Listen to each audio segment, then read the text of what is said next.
আজকে আমি ভুড়ি, কাঁচা ভুড়ি কিভাবে হলুদ দিয়ে কি জাল করে এই জিনিসটা আপনাদের দেখাবো, সঙ্গেই থাকুন। হ্যালো গাইস,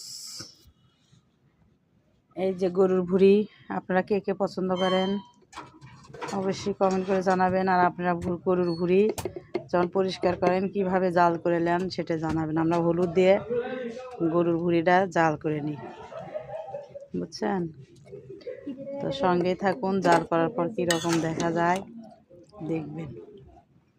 সামান্য একটু পানি দিয়ে নিব, নিলে তাড়াতাড়ি হলুদের কালারটা সব জায়গাতে ভরবে।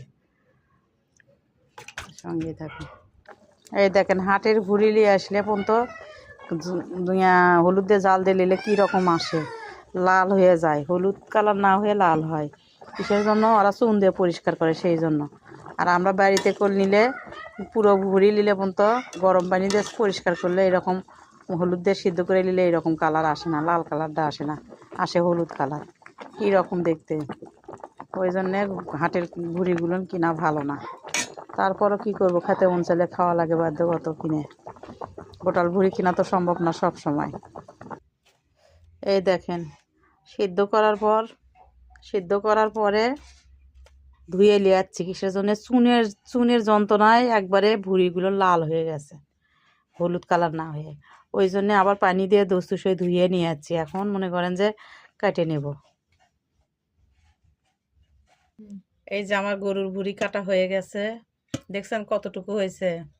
একটা গোটাল রাখছি, আইন বাবু বলে এটা খাবে এভাবেই বিদেশিকের মতো, সেই জন্য এভাবে রাখছি। তো আর একদিন আপনাদের ভিডিও, ভুড়িয়ে রান্না করার ভিডিও দেখাবো। তো সঙ্গেই থাকুন, দোয়া করেন আমার জন্য, অবশ্যই সাপোর্ট করেন দয়া করে।